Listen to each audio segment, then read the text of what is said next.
Amém?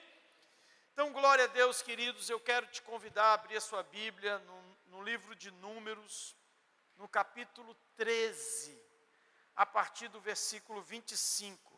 Eu quero meditar com você nessa noite sobre o poder da autoimagem. Esse é o último domingo do mês, que leva o nome de Setembro Amarelo. E eu quero agradecer a cada líder de GC, que são os grupos de crescimento, a rede de jovens, a todos que fizeram ações nesse mês para conscientizar e prevenir sobre o suicídio. Então foi realmente um trabalho excelente, a comunidade cooperou com essa cidade para que de fato nós pudéssemos preservar as vidas, para que pudéssemos, levar esperança. E eu até fiz questão de vir amarelo, em homenagem, esse último domingo. As crianças estão ali de amarelo, fazendo um trabalho também nesse sentido. A equipe CCB, Kids, está trabalhando também isso nas nossas crianças desde cedo. Então foi um mês que nós falamos muito sobre saúde emocional, porque até dentro das igrejas há pessoas doentes emocionalmente falando, há pessoas que precisam desse suporte, e o nosso suporte vem de Deus, da palavra. Esse suporte é espiritual, e ele alcança o emocional, cura, restaura, e é por isso que nós estamos nesse mês engajados até o último dia em liberar palavras de esperança, palavras que alimentam a alma daqueles que estão afligidos, abatidos, prostrados. E se você é uma dessas pessoas, eu quero declarar que nessa noite você vai ser tocada e curada pelo poder que há no Evangelho de Jesus. Números 13, 25 diz: ao cabo de 40 dias voltaram de espiar a terra. Caminharam e vieram a Moisés e a Arão e a toda a congregação dos filhos de Israel no deserto de Parã, a Cádiz. Deram-lhes conta a eles e a toda a congregação e mostraram-lhe o fruto da terra. Relataram a Moisés e disseram: fomos à terra que nos enviastes, e verdadeiramente é uma terra que mana leite e mel. Este é o fruto dela. O povo, porém, que habita nessa terra é poderoso, e as cidades muito grandes e fortificadas. Também vimos ali os filhos de Anak. Os amalequitas habitam na terra do Negueb, os heteus, os jebuseus, os amorreus habitam na montanha, os cananeus habitam ao pé do mar e pela ribeira do Jordão. Então Calebe fez calar o povo perante a Moisés e disse: eia, subamos e possuamos a terra, porque certamente prevaleceremos contra ela. Porém os homens que com ele tinha subido disseram: não poderemos subir contra aquele povo, porque ele é mais forte do que nós. E diante dos filhos de Israel infamaram a terra que haviam espiado, dizendo: a terra pelo meio da qual passamos é terra que devora os seus moradores, e todo o povo que vimos nela são homens de grande estatura. Atente para esse último versículo. Então vimos ali gigantes, os filhos de Anak são descendentes de gigantes, e éramos aos nossos próprios olhos como gafanhotos, e também éramos aos seus olhos. Eu vou repetir a parte final desse último versículo. E éramos aos nossos próprios olhos como gafanhotos, e assim também éramos aos seus olhos. Amém? Quantos conhecem esse texto? Diga glória a Deus. Você conhece mesmo de verdade? Esse texto, ele fala do momento em que Moisés pede, a mando de Deus, que cada líder das 12 tribos pudessem espiar a terra que Deus havia prometido para o povo que ele tinha tirado do Egito. Deus não apenas tira você de uma realidade de trevas, Ele prepara uma realidade de promessas e de luz para a sua vida. Agora, entre essa realidade de trevas, esse Egito e a terra prometida, sempre há uma terra de processos chamada deserto. Deus tira você do Egito, no deserto Ele tira o Egito de você, para que você então esteja no lugar da promessa limpo. Você entende? Deus estava no deserto corrigindo a autoimagem que aquelas pessoas tinham de si mesmas. Aquele povo que saiu do Egito era um povo que gostava de olhar no retrovisor da vida. A todo momento no deserto, eles diziam a Moisés: nós estamos com saudade das cebolas, dos repolhos do Egito. Por que você nos tirou de lá, Moisés? Nós tínhamos casas, nós tínhamos sepulturas para morrer. Era um povo que ainda estava com uma mentalidade de sobrevivência. E Deus então leva aquele povo por 40 anos naquele deserto, para tirar o Egito de dentro deles, para que eles pudessem entrar na terra prometida. E aí então Moisés pede para cada líder das 12 tribos espiar a terra. Não era espionar, é espiar, conhecer, sondar a terra que Deus havia prometido. E o relato que eles trouxeram de lá, junto com os frutos, a Bíblia vai dizer em alguns trechos que eles trouxeram frutos tão grandes, que era necessário 2 homens carregar um cacho de uvas. Eram frutos extraordinários. Deus estava mostrando que preparou um lugar extraordinário para o seu povo. Ei, você acredita que Deus tem um lugar extraordinário para você? Não, eu acho que você não acredita. Eu vou repetir aqui a pergunta. Você acredita que Deus está preparando um lugar extraordinário para você? É um lugar incomum. É uma geografia espiritual para a sua vida, onde há frutos abundantes, onde há leite e mel, mas também há desafios a serem vencidos. E aí, queridos, eles vêm. 10 desses 12 espias dizem: Moisés, a terra é muito boa, bonita, tem tudo que você falou, tudo que Deus falou, mas tem gigantes, tem muralhas, tem fortificações, tem exércitos. Não dá para a gente ir lá. Eu acho que Deus se enganou. E 2 homens, Josué e Caleb, no meio daqueles 12, esses 2 homens, eles disseram: não, nós podemos subir e conquistar aquela terra.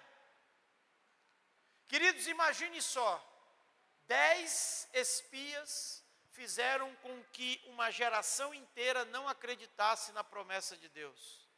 E a expressão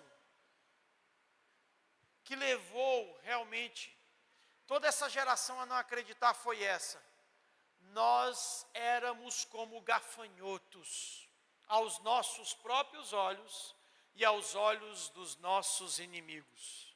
Agora detalhe, eles não tinham sido vistos pelos inimigos. Eles olharam a terra e os inimigos não tinham visto eles, porque se tivessem visto, teriam matado, cada um deles. Eles fizeram uma dedução a partir da própria autoimagem que eles tinham de si. Há pessoas que estão vivendo com um reflexo que tem a respeito de si mesmo. Elas têm uma autoimagem deformada. Elas se enxergam assim. E elas entendem que todos os olhares que estão apontados para ela têm a mesma natureza que a definição que ela tem de si mesma. São pessoas doentes. São pessoas que se enxergam como gafanhotos. E eu quero te dizer que essa mensagem é uma mensagem que precisa fluir de dentro para fora. Amém? Essa é a forma cristocêntrica que promove uma genuína transformação e uma transfundação na nossa vida. Sabe, eu costumo dizer isso, é recorrente. Você não precisa só de uma transformação, de uma mudança da sua forma. Você precisa de uma transfundação, de uma mudança dos seus fundamentos. Coisas que foram colocadas em você por alguém, que foram colocadas em você por você, coisas que foram colocadas em você pelo diabo, coisas que foram colocadas em você pela cultura, pela opinião pública, pela mídia, pelas estatísticas, e você está acreditando. A única coisa que você não está acreditando é justamente aquela que é verdadeira sobre você, o que Deus diz a teu respeito. E Deus diz assim: eu é que sei que pensamento tenho a vosso respeito. E por que você está acreditando em outra imagem, em outros pensamentos a seu respeito, quando você deveria se firmar naquilo que Deus diz sobre você? E nessa noite você vai saber o que Deus diz sobre você, pela sua palavra. Então fique com a definição de Deus. Eu costumo citar Isaías 55, 8 e 9. Quando o Senhor diz assim: os meus pensamentos são mais elevados do que os vossos pensamentos. Os meus caminhos são mais altos que os vossos caminhos. Então escuta uma coisa aqui para você entender. Se os pensamentos que Deus tem a seu respeito são mais altos do que os seus pensamentos, por que você está preso nos seus e não nos de Deus? Porque o dia que você acreditar nos pensamentos mais altos de Deus, você não vai acreditar mais nos seus pensamentos que estão aqui. Amém? Eu não estou querendo aqui fazer com que você tenha apenas pensamentos positivos. Eu quero que você tenha pensamentos bíblicos. Não é só o positivo, é bíblico. E sabe, você precisa de uma transformação, mas precisa de uma transfundação. Uma mudança em alguns conceitos, definições, paradigmas, estereótipos que existem dentro de você. Esses homens estavam se definindo como Deus não definia nenhum deles. Nós somos como gafanhotos. Quem tem uma autoimagem de gafanhoto vai conquistar o quê? Quem tem uma autoimagem de gafanhoto vai ter coragem de fazer o quê na vida? E eu pergunto, segundo o relato de Gênesis, quando Deus diz que nos fez a sua imagem e semelhança, foi a semelhança e a imagem de um gafanhoto? Não, meu querido, não. Foi a imagem e semelhança do Deus Todo-Poderoso. E mesmo depois de você cair, e mesmo depois de você pecar, Jesus veio e restaura essa imagem e coloca a mente dele em você. Nós temos a mente de Cristo, nós temos o Espírito Santo, nós temos ao nosso redor os anjos, nós temos o céu ao nosso favor. Então por que você está tão assim com esse pensamento de gafanhoto? Seja curado.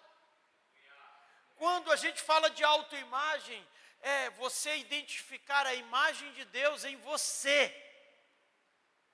Amém? O espelho que vai te dar a definição correta de quem você é o espelho de Deus. Sabe, essa jornada de dentro para fora, não é uma jornada que muda simplesmente a tua estética, ela altera a tua genética. Não muda apenas tua forma, ela altera a tua essência. Escute isso, quando se trata de mudanças, o seu interior sempre será a fonte e o seu exterior será a missão. Quando se trata de mudanças, o seu interior é a fonte, o seu exterior é a missão. Quando você muda aqui dentro, tudo aqui fora vai começar a mudar. Tem gente que está querendo mudar de dentro para fora. Não funciona. Ah, pastor, quando eu começar a trabalhar, quando eu me casar, quando eu comprar um carro, quando eu passar no concurso, quando eu, pagar minhas contas, aí então eu vou ser um cristão. Essa mudança não funciona. Ela é de fora para dentro. É das suas necessidades para a sua essência. Não funciona. Mude do lado de dentro e as coisas do lado de fora começarão a mudar. Jesus disse assim certa vez para os fariseus: limpa primeiro o interior do copo e também o exterior ficará limpo. Você está entendendo? Sabe, a história cristã tem um registro de homens e mulheres comuns que fizeram coisas extraordinárias. E qual é o ponto em comum entre todos eles? É justamente porque eles descobriram suas identidades em Deus. E a partir disso começaram a viver a sua missão. A partir dessa revelação de quem eles eram, eles passaram a viver a sua missão. Olhe para Pedro, Mateus 16, 18. Olha o que Jesus disse para ele. Quando Pedro responde quem Jesus era, Pedro diz: Senhor, tu és o Filho do Deus vivo.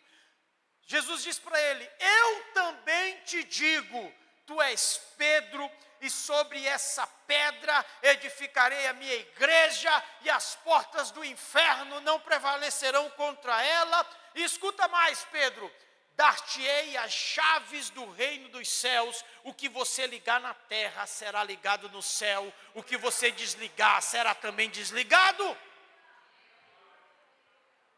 Olha só o que a identidade de Pedro deu a ele. O entendimento não só de quem ele era, mas do que ele poderia fazer em Cristo Jesus.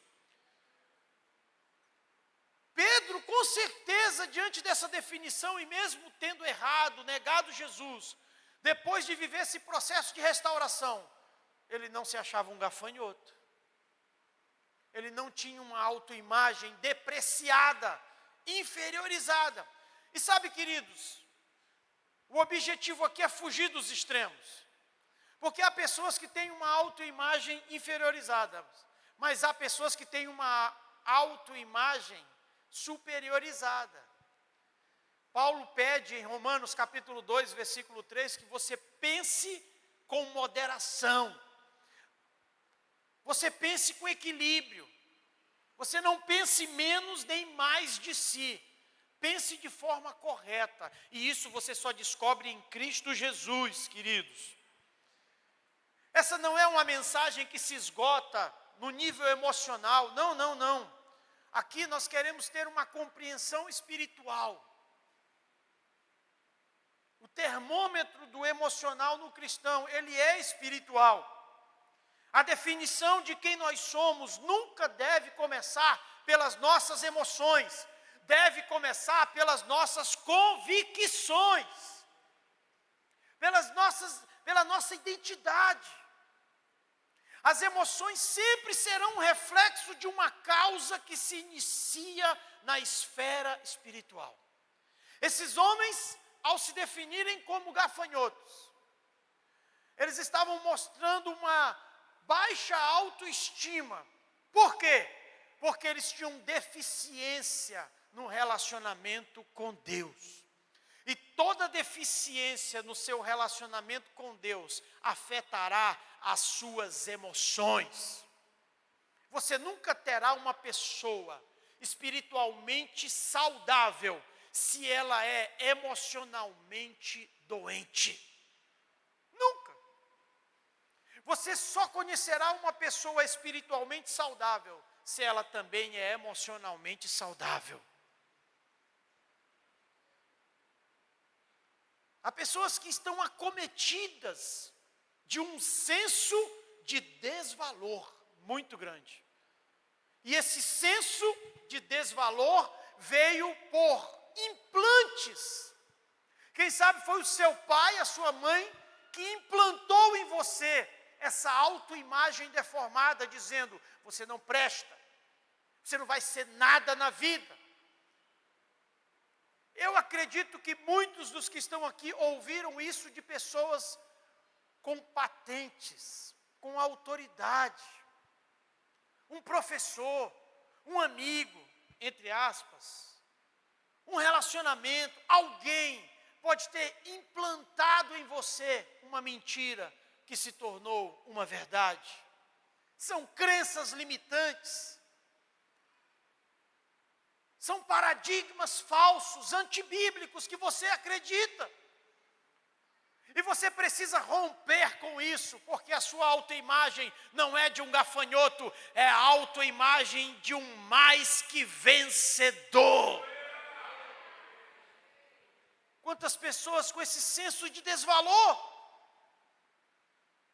O método mais eficaz para você tratar o seu problema emocional de uma autoimagem deformada é corrigir a sua identidade em Cristo Jesus. Eu quero te levar para um texto que está em Jeremias, capítulo 4, capítulo 1, no versículo 4, eu quero ler para você. Jeremias, capítulo 1, a partir do versículo 4. Você pode marcar e acompanhar a leitura.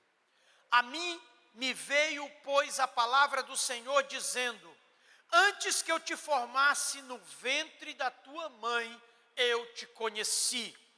E antes que saísses da madre, te consagrei. E te constituí profeta às nações. Escuta isso. Antes de você nascer, Deus já tinha uma definição e uma missão para a sua vida. Você não é um acidente. Você é um projeto do coração de Deus para essa terra. Quantos creem nisso, queridos? Não. Eu quero que você diga para alguém do seu lado: você não é um acidente. Você é um projeto de Deus para a terra. Então ele disse: ah, Senhor, isso é o profeta falando, eu não sei nem falar, porque eu não passo de uma criança. Mas o Senhor disse: não digas, não passo de uma criança, porque a todos a quem eu te enviar irás, e tudo que eu te mandar falar, falarás. Jeremias, remove essa autoimagem que você tem de você, porque eu te constituí profeta para as nações antes de você entrar no ventre da sua mãe. E depois que Deus fala isso a Jeremias, ele faz uma pergunta no versículo 11. Veio então a palavra do Senhor, dizendo: o que você vê, Jeremias? Eu respondi: eu vejo uma vara de amendoeira. Disse, pois, o Senhor: vistes bem, porque eu velo sobre a minha palavra para a cumprir. Jeremias, agora você está alinhado com o que eu penso a seu respeito. Até então Jeremias diz: não, eu sou uma criança, Senhor. Quantos não estão dizendo isso em outras palavras? Ah, Senhor, eu não tenho dinheiro. Ah, Senhor, eu não tenho capacidade. Ah, Senhor, eu não tenho títulos. Eu não sou uma pessoa relacionável. Quantos estão se justificando, queridos, quando deveriam estar acreditando na definição que Deus tem a seu respeito? Sabe? E aí depois o Senhor diz: o que você está vendo? Senhor, eu estou vendo uma vara de amendoeira. Ah, agora você está vendo correto. A amendoeira, queridos, ela era uma árvore que ela frutificava antes de todas as outras árvores. é uma árvore que antecipava os frutos das estações. Enquanto todas as outras árvores estavam ainda florescendo, a amendoeira já estava frutificando. Ei, isso é uma palavra profética para você. Se você acreditar no que o Senhor diz a seu respeito, ainda que todos estejam vivendo uma circunstância adversa, você já vai estar frutificando. Porque você está alinhado com aquilo que Deus já definiu a seu respeito. Sabe aquela visão profética de um estilista? Ele chama a tendência, a existência antes que venha a estação. A estação do verão, pois eu já vou lançar as roupas do verão antes da estação do verão. Deus vai te fazer enxergar antes do que todos estão vendo. Sabe, não deforme a imagem de Deus em você. O Criador colocou dentro de cada indivíduo uma identidade que precisa de ser descoberta, uma vocação que precisa ser respondida e um propósito que precisa ser vivido. Então para de perder tempo com esse retrato seu deformado. Eu quero que você hoje olhe para a sua foto do futuro. Eu quero que você olhe para a sua foto do futuro. A sua foto do futuro, na sua foto do futuro, você vai estar muito melhor do que o que você está hoje. Olhe para a foto do seu futuro, com a sua identidade em Cristo Jesus. Você é um representante legal de Deus na terra.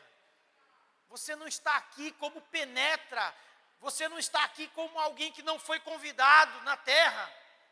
Não, Gênesis 1, 26, a Bíblia diz, e disse Deus, façamos o homem à nossa imagem. Deus estava falando em nome, a Trindade estava falando, queridos.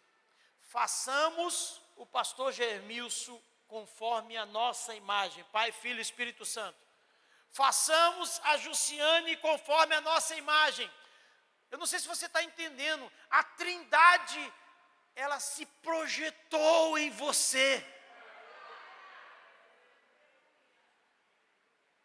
E por que você está com essa imagem de gafanhoto, quando a sua imagem verdadeira é a imagem da Trindade, Pai, Filho e Espírito Santo?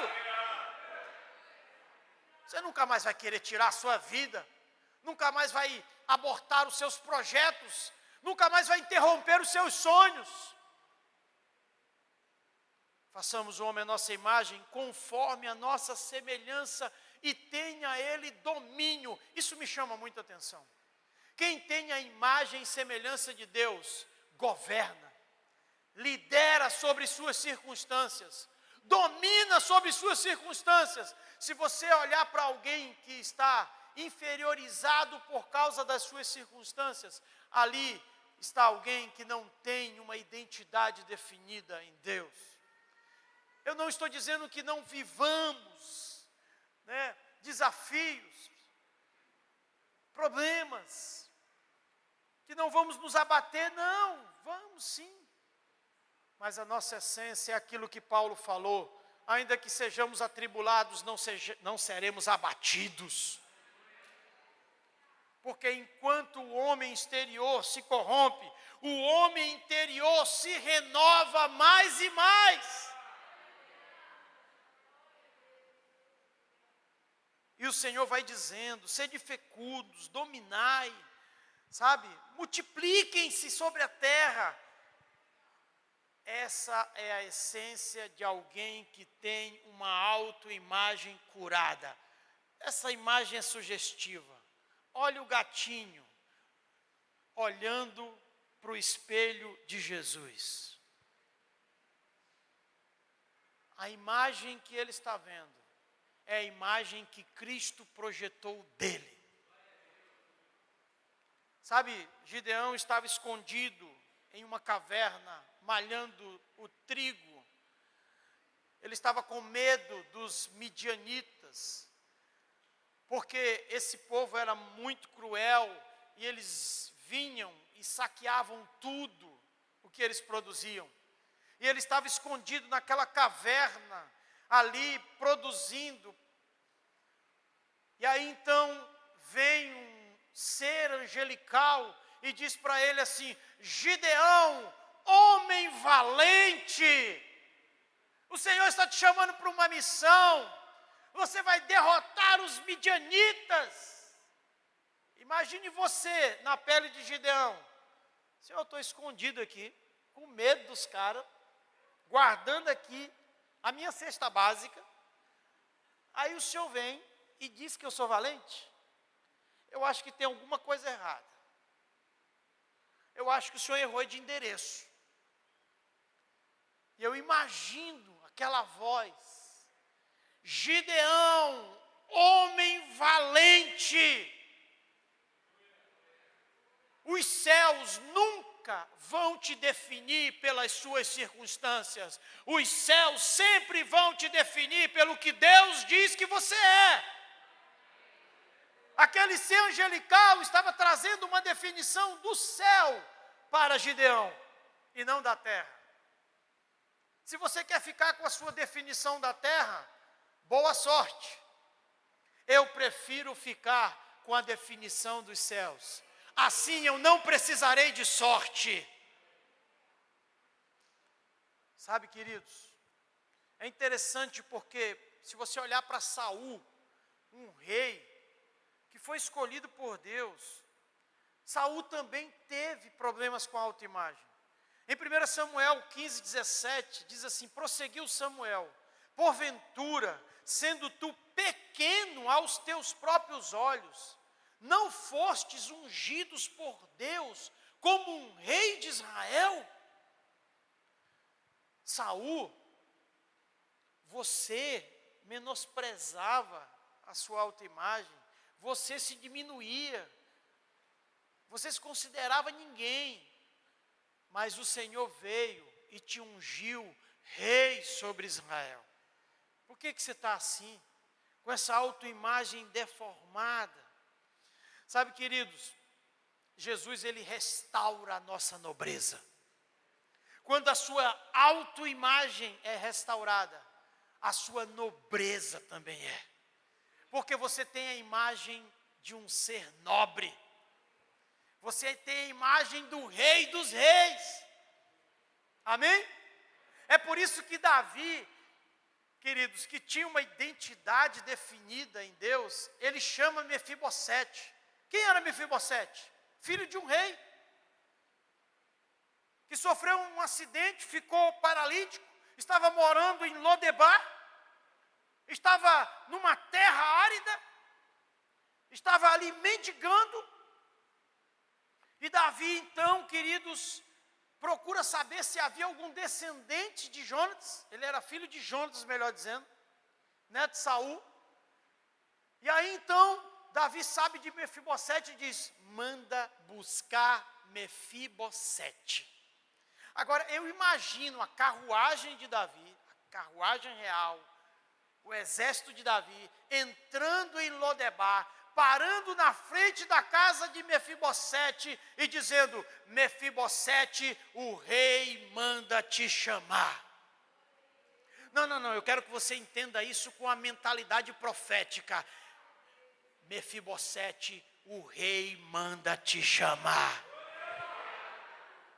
E aí Mefibosete vai, e imagina: Davi vai me matar, o meu avô queria matar ele, e agora ele vai me matar, vai acabar com nossa descendência. Quando Mefibosete chega lá aleijado, Davi diz assim: de hoje em diante, você vai comer pão na minha mesa, na mesa do rei, você vai sentar comigo. Eu estou restaurando a tua nobreza, a tua autoimagem. Você é filho de príncipe, você é neto de rei. Então, assuma a sua imagem. Senta aqui comigo. Sabe o que Mefibosete disse para ele? Senhor, eu não passo de um cão morto. Davi disse: o negócio é mais sério do que eu imaginava.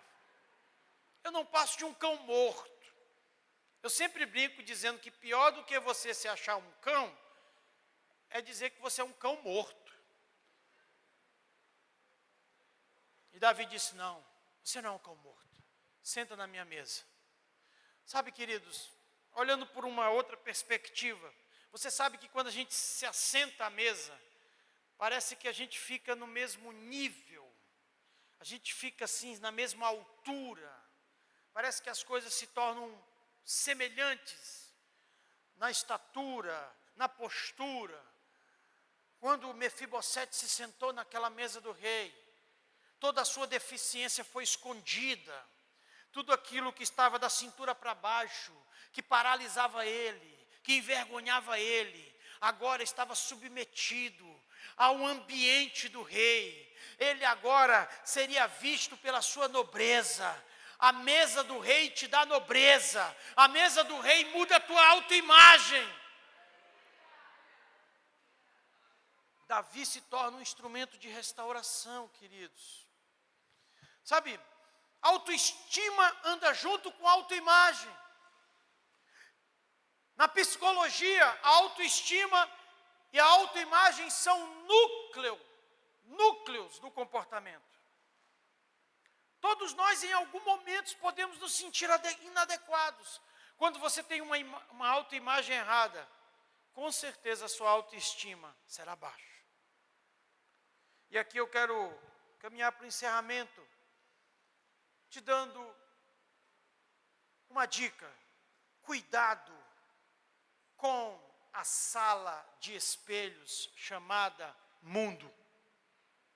Cuidado com a sala de espelhos chamada mundo. Quem já entrou numa sala de espelhos? Alguém aqui já entrou? A gente já assistiu algum filme, né? Com certeza. Se você entrar numa sala de espelhos, você vai ver um ângulo onde você está esticado. Aí você vai olhar para outro ângulo, você está encolhido. Aí você olha para um outro ângulo, você está com a estatura baixa. Ou, melhor dizendo, você está gordo. Aí você olha para um outro ângulo, você está magro, fininho. Cuidado com a sala de espelhos. Cuidado com aquilo que você está vendo lá fora. Amém? Isso não é a definição que Deus tem de você. Essa questão de se definir pela cor da pele, pelo nível de intelectualidade, não. Isso não deve existir, isso é coisa de gente que fica criando. Não aceite te inferiorizar. Sabe, uma vez uma repórter, ela foi relatar o fato de ter ficado perto de duas personalidades mundiais. E ela disse assim, eu estive perto de fulano, e quando eu estive perto dele, eu senti que ele era de fato alguém importante. Eu percebi o quanto eu era alguém comum perto de um homem tão incomum. Mas quando eu fiquei perto de ciclano, eu me senti importante. Aquele homem me fez me sentir a pessoa mais importante. Esse é Jesus. Quando você fica perto dele, ele faz você entender que você é importante. Amém, queridos? A gente fica às vezes com uma teologia que cancela as nossas emoções, as nossas vontades. Não, eu não quero nada, eu não penso nada, eu não tenho que ter nada. Não foi assim que Deus te fez, queridos. Ele te fez para refletir a glória dele, o conhecimento dele, a sabedoria dele. Mas ele colocou uma mente em você, ele colocou sabedoria, criatividade em você. Você não é um zero. Nada que vem de Deus é zero. Amém? A maioria das pessoas fazem isso. E eu quero encerrar falando desse homem, foi Caleb. Caleb e Josué decidiram não acreditar na autoimagem de um gafanhoto. Eles disseram assim, não, vamos subir, e como pão, nós vamos devorar os moradores daquela terra. Olha a autoimagem que eles tinham. Nós vamos comer todos os inimigos, nós vamos vencer como alguém que está faminto. Escute uma coisa, queridos, lá em Josué capítulo 14, versículo 6 até 12, depois de 45 anos desse episódio que nós lemos, Caleb chega diante de Josué, 45 anos depois desse episódio aqui, onde uma nação inteira não acreditou na promessa de Deus. Caleb chega para Josué, depois que conquistaram toda a terra prometida, com a geração dos filhos daqueles que morreram no deserto, e diz assim: Josué, lembra lá daquele tempo que a gente foi lá espiar a terra? E que aqueles 10 líderes lá disseram que não podiam, mas nós dois, parceiro, nós falamos que podíamos. Pois é, só sobrou nós dois. Tu te lembra, naquele tempo, que foi feita uma promessa para a minha vida, que eu herdaria um monte, que se eu entrasse nessa terra, lutasse por ela, eu teria direito a um monte? Josué disse: lembro. E aí Josué diz assim, queridos, Caleb diz assim para Josué: dá-me agora o meu monte. Não, isso foi muito forte para mim. Ontem, escrevendo isso,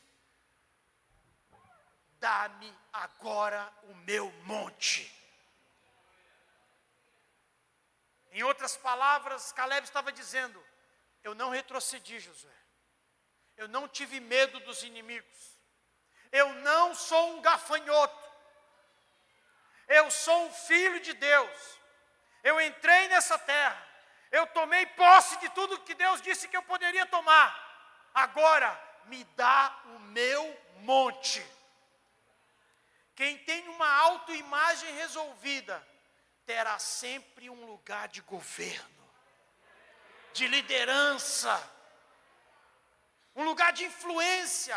O monte que ele estava falando era uma geografia onde ele seria conhecido como alguém que conquistou aquilo, como alguém que verdadeiramente lutou. Seus filhos, seus netos reconheceriam sempre aquele lugar. O meu pai Caleb, o meu avô Caleb, o meu bisavô Caleb conquistou esse monte para nós.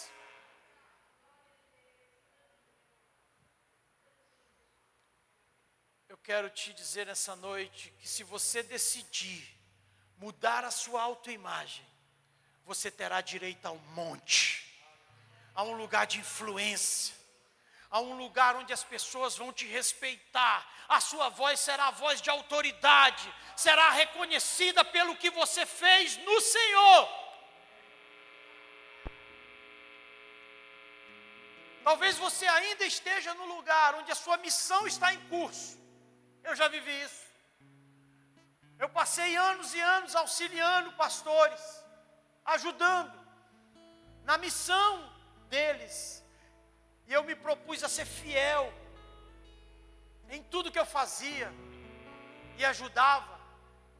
Eu estava numa missão que ainda não era minha, mas de repente Deus me chamou e disse: eu quero que você comece no seu monte. E tudo isso aqui começou no fundo de um quintal, quando eu decidi sair do meio de uma multidão, onde eu era popular, onde eu era respeitado, e eu fui para um lugar com a minha família, solitário, mas eu entendia que aquele era o momento do meu monte. Então quem olha para isso aqui, chegando agora, talvez não entendam o que é esse monte aqui. Talvez não entendam o que é 11 anos nesse monte. Eu estava dizendo para as pessoas, que durante 11 anos eu nunca tive um gabinete para atender as pessoas. Agora eu vou ter. Eu fico andando lá em cima dentro do gabinete, eu digo: glória a Deus. Entenda o tempo. Se você viver corretamente,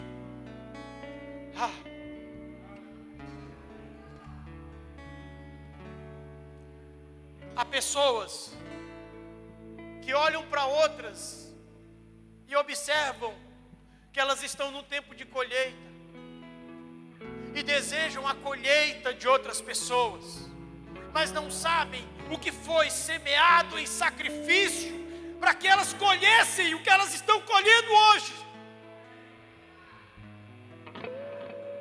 Você não tem o direito de querer a colheita de alguém. Talvez eu esteja diante de pessoas aqui que ainda estão no tempo da semeadura. Viva o tempo da semeadura. Espere o seu tempo da colheita. E pare de invejar aquele que já está colhendo, porque ele semeou um dia em lágrimas.